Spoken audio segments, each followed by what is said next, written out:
¿Qué tal, estimados amigos venezolanos e hispanoparlantes que nos sintonizan desde los 5 continentes donde estáis viviendo en estos momentos? Recordamos que somos 1.500.000 venezolanos, cifra conservadora, fuera de las fronteras de nuestro país. Desde donde esté nos puede sintonizar a través de www.elvenezolanotv.es, desde su iPhone, desde su teléfono móvil, desde su tablet o desde su ordenador, porque somos un canal de web streaming y estamos transmitiendo desde el corazón de la península ibérica, desde Madrid, capital de España. Bienvenidos. Tenemos a dos amigos muy especiales, dos amigos especiales de este canal, el venezolano.tv.es, y especiales de Venezuela. Uno de ellos es Dionisio García, senador por el Partido Popular Español, y estamos también con nuestro querido amigo, el senador Iñaki Anasagasti, por el PNV, a veces me confundo diciendo, el Partido Nacionalista Vasco, nacido en Venezuela, pero ya vamos a hablar de eso.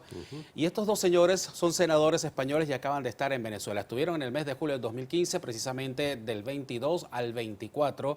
Han hecho una visita bien interesante y vamos a comenzar a hablar de inmediato de ella. ¿Qué resultados podemos ver horas después que ustedes han aterrizado en Madrid sobre esta visita que han hecho a Caracas? Bueno, yo creo que el principal objetivo que teníamos, que era dar visibilidad en España, que los españoles conociesen la situación que se está viviendo en Venezuela, de presos políticos, de inhabilitaciones, de dificultades, de una tremenda crisis económica y social, se ha conseguido. Nosotros habíamos ido allí invitados por la Mesa de la Unidad, Sí. con el objetivo de suscribir la Declaración de Caracas, que lo hicimos, y para atender también sus principales peticiones, la libertad de los presos, que cesen las inhabilitaciones que se están haciendo de una manera arbitraria, y también la petición de que haya una observación electoral cualificada para las próximas elecciones. No nos dejaron ver a dos de los presos, ni al alcalde de San Cristóbal, el que fue alcalde, Daniel Ceballos, ni a Leopoldo López, pero yo creo que el efecto fue contraproducente para el gobierno, ¿no? Porque cuando te privan de ver algo a lo que habías intentado acceder cumpliendo los requisitos, lo que muestran claramente es que eso que hay dentro no se puede enseñar, y si no se puede enseñar es porque no se está cumpliendo con la legalidad y con los derechos humanos. ¿Calificarían ustedes esta visita una visita exitosa? Aunque no hayan logrado visitar a los presos políticos Daniel Ceballos y Leopoldo López. Sí, exitosa desde varios puntos de vista. La verdad es que nosotros, ni Dionisio ni yo queremos poner una medalla, pero estuvimos el viernes en Ramo Verde, era día de visitas, no nos dejaron entrar, entró la esposa de Leopoldo López, Lilian Tintori, el viernes. Y tengo entendido que el domingo le llamaron para que podía visitar a su esposo con sus hijos.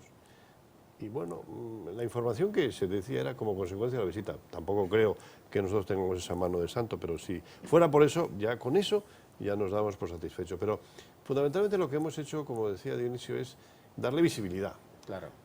La gente de Venezuela necesita un apoyo internacional, que no se sienta sola, en primer lugar. Y luego darle visibilidad al problema, sobre todo como internacionalmente, pues en este momento aquí en España empiezan las vacaciones y aquí, pues ya sabe usted, pues no ocurre nada más que todo es vacacional. Está el problema de Grecia, está el problema de Siria, está el problema de Libia, están los problemas del Mediterráneo fundamentalmente, ¿no? Que eso le quitan mucha visibilidad al problema venezolano. Y además en Venezuela en 6 de diciembre hay elecciones.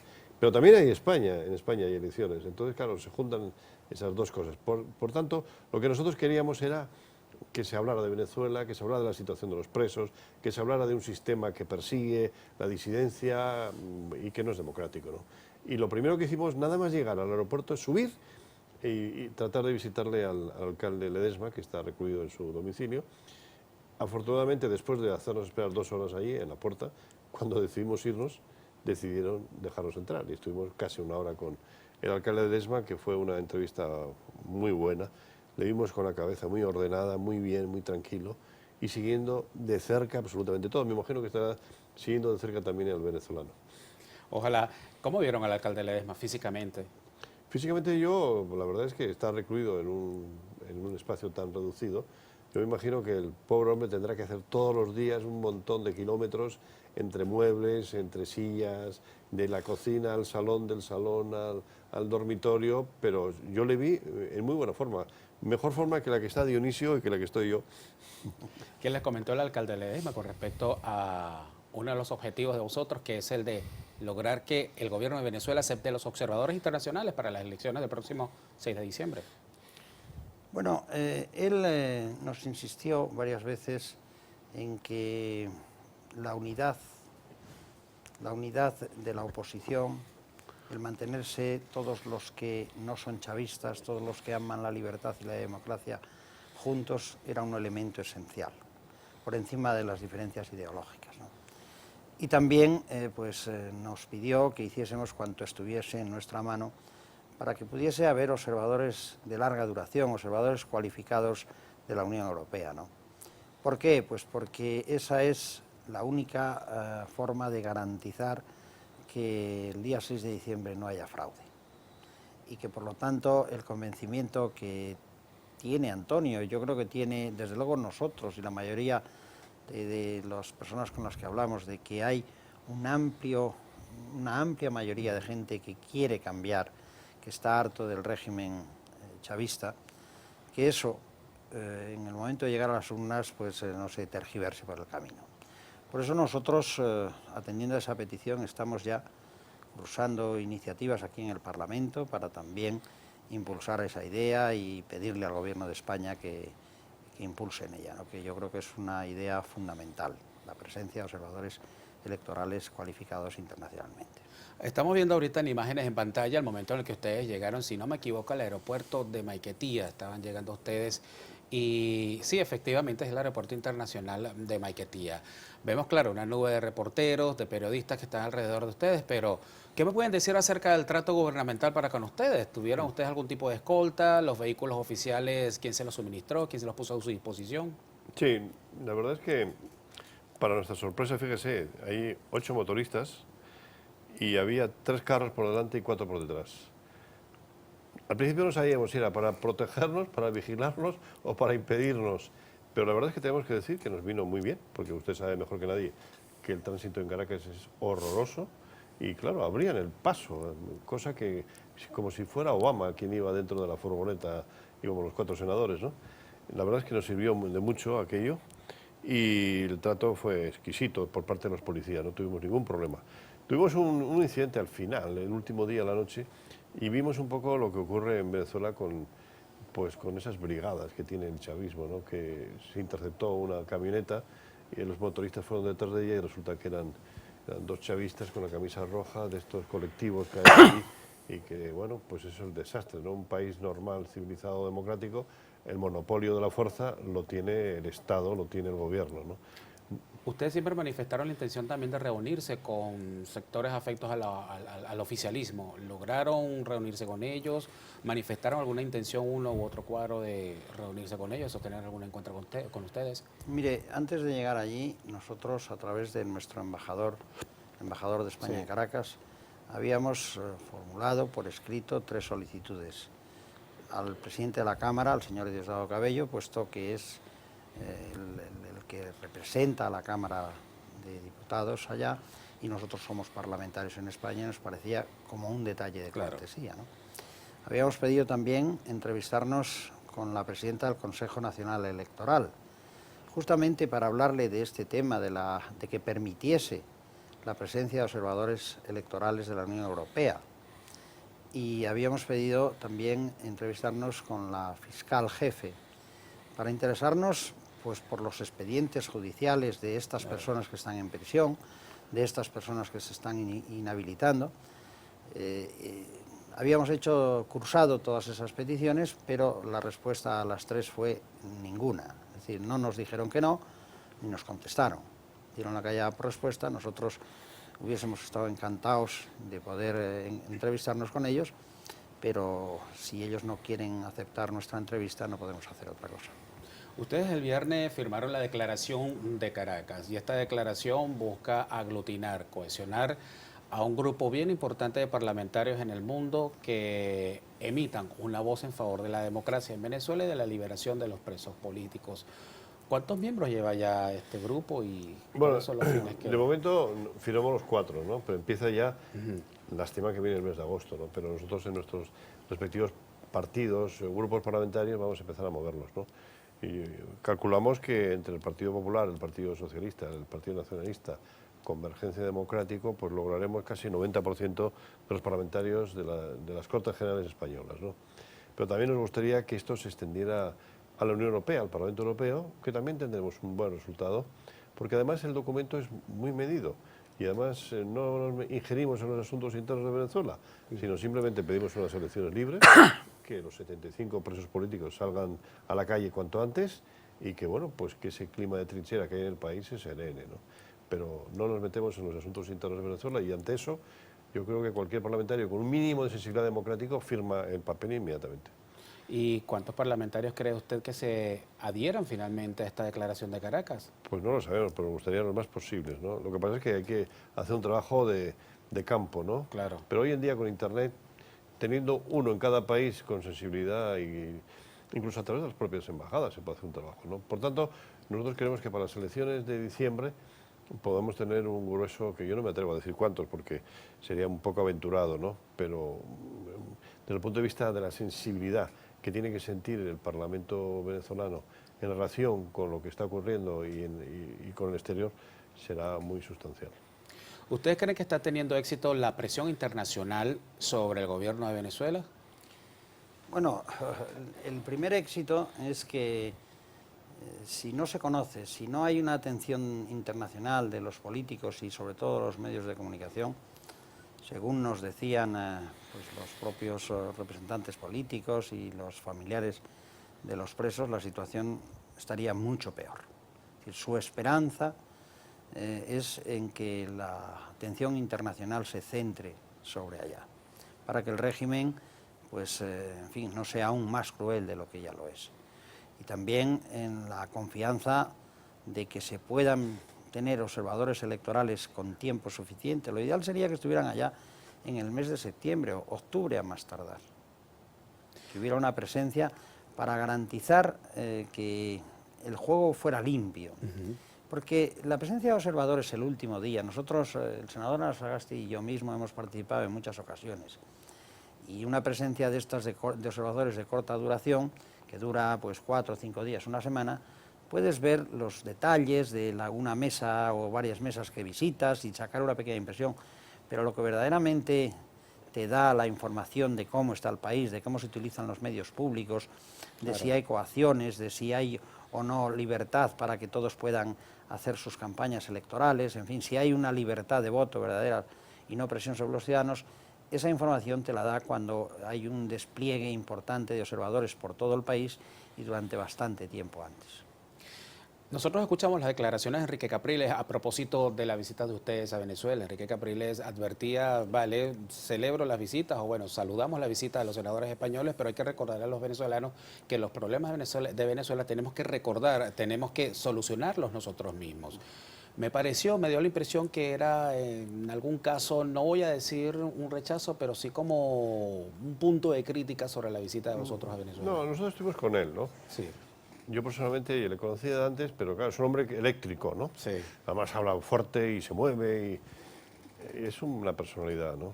Pero sí nos hizo hincapié en el hecho de que estaba muy bien lo que estamos haciendo en relación con los presos políticos, pero que introdujéramos también el debate socioeconómico de Venezuela, que también son derechos humanos.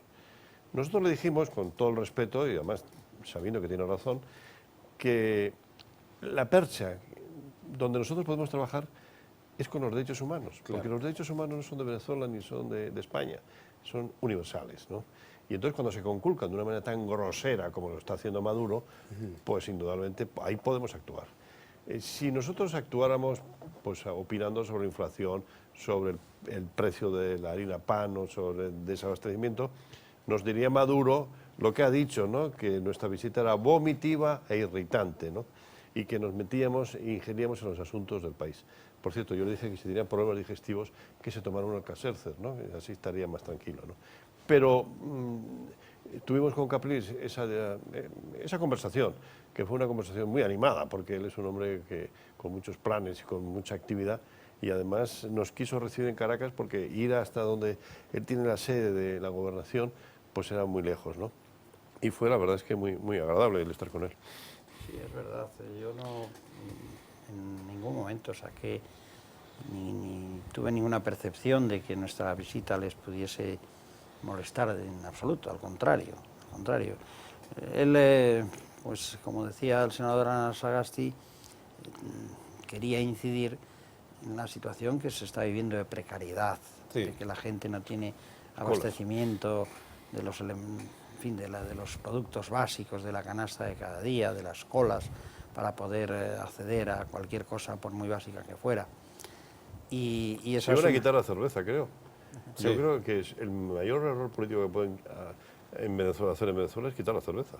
Porque por problemas en Venezuela la... sin cerveza es que no existe como país, ¿no? Entonces me imagino que la gente ahí sí se va a embochinchar, porque ¿Sabe lo que- podrán lo- quitar... Lo hizo el señor podrán Arrasate, que quitar nació la en harina Cumaná, pan, que es muy pero la calurosa, de cerveza, paso. ¿eh? Que lo hizo usted, que nació en Cumaná, que es una ciudad súper caliente y donde, sí. por supuesto, la gente tiene que Claro. tomar mucha cerveza. Lo antes que para pasa es refrescarse. que, mire, el senador Ana Sagasti y yo llevamos visitando Venezuela y denunciando esta situación en el Parlamento y en los medios de comunicación pues desde hace más de 10 años. Y al principio estábamos solos, parecíamos, en fin, dos personas sueltas ahí, dos voces, dos versos sueltos. En los 2 últimos años la percepción ha cambiado, la percepción en España. Por una parte, la presencia de Podemos en España, en fin, ha alertado mucho a los medios de comunicación y a la población en general y su vinculación con Venezuela, ¿no? Y por otra parte, pues partidos que al principio no sé si apoyaban al gobierno de Maduro, pero al menos no le criticaban, mantenían una actitud complaciente, pues me estoy refiriendo fundamentalmente al Partido Socialista, ha cambiado. De hecho, un representante socialista venía en la delegación y muy bueno que fuera, ¿no? Yo creo que ahí lo que cambió claramente la posición, la actitud del Partido Socialista fue la decisión de Felipe González y su visita, Sí. ¿no? Y su posición claramente en favor de los derechos humanos y de apoyo a los partidos que hacen oposición. Eso a mí me parece que, en fin, orientó la posición del Partido Socialista de una manera clara en favor de esta causa. Y hoy, pues afortunadamente, como decía antes Ana Sagasti, el 90 o más % de las cámaras están en favor de ello. Y nosotros tenemos que aprovechar este convencimiento, esta posición favorable a la libertad y a la democracia en Venezuela y canalizarla en las acciones que sean más útiles, en aquello que sirva, que ayude. ¿Y qué es lo que nos han pedido para ayudarles? Pues Capriles, por ejemplo, nos pedía: denuncien ustedes la situación de precariedad que tiene el país. Bien, eso lo podemos hacer apoyados en elementos que por ser muy dramáticos llaman mucho la atención. Claro. Es que llama mucho la atención que se tengan detenidas a una persona simplemente por ser un disidente, que se inhabilite a otra persona y que se haga sin mandamiento judicial, y no a una, sino a otra y a otra y a otra. Y esos elementos tan chocantes sirven a la vez pues, para denunciar la tremenda crisis económica y social que se vive en el país. El 28 de julio se publicó una encuesta en Venezuela que le da al chavismo el tercer lugar de preferencia a la intención de voto. De primero estaría la oposición, de segundo pues grupos de encuestados que preferirían más bien una figura, un outsider o quizás más independiente, y en tercer lugar pues estaría la intención de voto a favor del madurismo. Esto es lo que dice una encuesta, pero yo me permito preguntarles en esos 3 días que estuvieron ustedes en Caracas, si lo que ustedes vieron, lo que ustedes palparon con la gente en el día a día, se corresponde con lo que refleja esta encuesta. Sí, tuvimos, aparte de los contactos que tuvimos políticos, tuvimos una especie de explicación de la situación económica de Venezuela por Orlando Ochoa, que es un economista de prestigio. Sí. Estuvimos con 2 sindicalistas y estuvimos con un experto en opinión pública, donde nos hablaba de cómo ha cambiado de una manera sustancial la opinión pública en Venezuela, y ya en este momento el chavismo se ve como un problema, no como una solución. que hasta ahora había gentes que podían tener esa pequeña esperanza de que podían solucionarse los problemas de la situación de pobreza que vivía el país, pues con las recetas chavistas. Ya es muy poca gente la que cree en eso. Y que teóricamente las elecciones la ganará la Mesa de la Unidad. Lo que hay que estar es muy alertas, porque el régimen es muy, muy tramposo. Usted sabe que en las últimas elecciones buscó circuitos para, ganando la oposición, resulta que tenían más parlamentarios, pues el chavismo, Claro. ¿no? Y ahora, pues tienen un cierto temor de que la boleta única, que como la van a presentar, pues van a buscar algún subterfugio para tratar de anularla, ¿no? Pero en principio, la opinión pública con los que hablamos es de esperanza de que la situación va a cambiar. Va a cambiar porque la gente está harta de la situación económica, de desabastecimiento, de precariedad en la que vive. Está harta de la inseguridad, 25.000 muertes al año es terrible, eso no ocurre. Está harta de la prédica del odio. A mí, por ejemplo, llegaba a la noche a la habitación, ponía la televisión y ahí estaba el presidente de la Asamblea Nacional, Diosdado Cabello, insultando a todo el mundo. ¿Usted se imagina aquí en España o en Francia o en cualquier otro país el presidente del Parlamento Europeo que tuviera un programa, una hora, para insultar a todo el mundo? Es que eso sería incomprensible. Pero ¿cómo se admite eso democráticamente? Entonces, hay una cierta confianza también que los países limítrofes empiecen a darse cuenta de que esa situación tiene que cambiar. Y cuando la gente se persuade que tiene que cambiar, al final cambia. El 28 de julio también ocurrió algo, mejor dicho, ocurrió el 27, lo conocimos el 28 de julio. El ministro de Exteriores español, Margallo, llama a consulta al embajador de Venezuela en Madrid, Mario Isea, molesto por supuesto por las declaraciones que había dado Nicolás Maduro insultando a Rajoy. Ya lo había calificado de facha, de racista, y en esta oportunidad lo califica, o le descalifica, mejor dicho, llamándole terrorista. Esto pudiera ser un efecto. Quizás se siente bajo presión por la visita de vosotros y anteriormente por la visita de Felipe González y por otras visitas que han intentado, por ejemplo, los parlamentarios europeos en llevar a cabo en Venezuela. Bueno, no lo sé por qué razones puede estar molesto Maduro, pero esto no es nuevo. Es decir, ayer llamó sicario es asesino, asesinos a sueldo de la Unión Europea, de sicarios de la Unión Europea contra el pueblo español. Es decir, es de una gravedad tremenda el insulto. Pero recuerde que hace bien pocos meses España tuvo que retirar a su embajador, llamarle a consultas.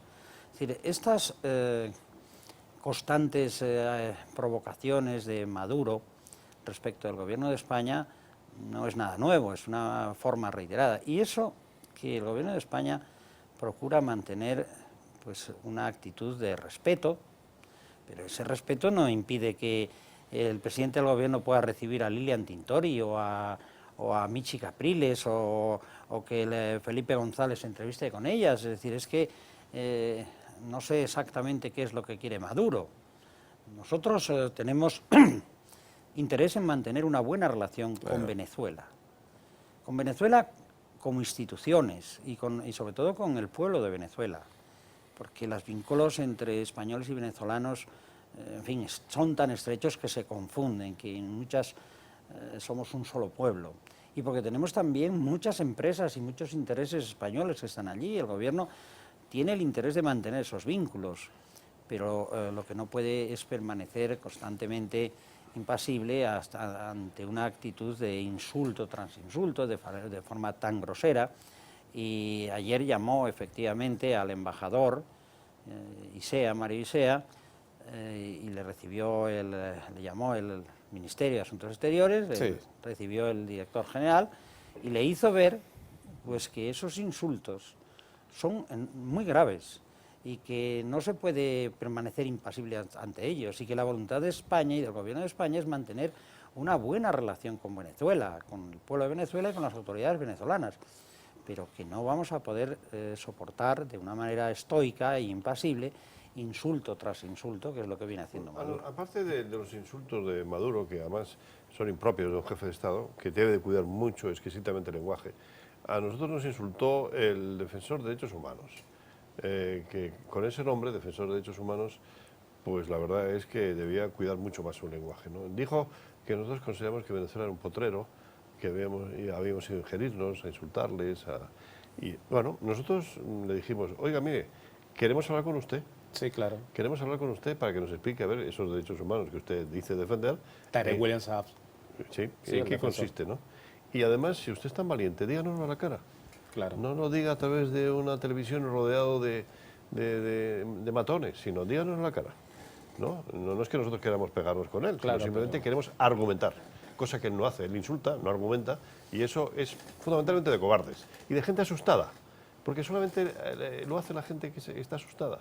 La fiera herida es muy agresiva, y yo creo que el régimen venezolano es un sistema herido de muerte, y por eso es tan agresivo, porque tiene mucho miedo, ¿no? En democracia uno no tiene miedo a la palabra. Nosotros estamos acostumbrados en el Parlamento a discutir absolutamente de todo. Ahora se ha puesto de moda la ley Mordaza se aprobó aquí.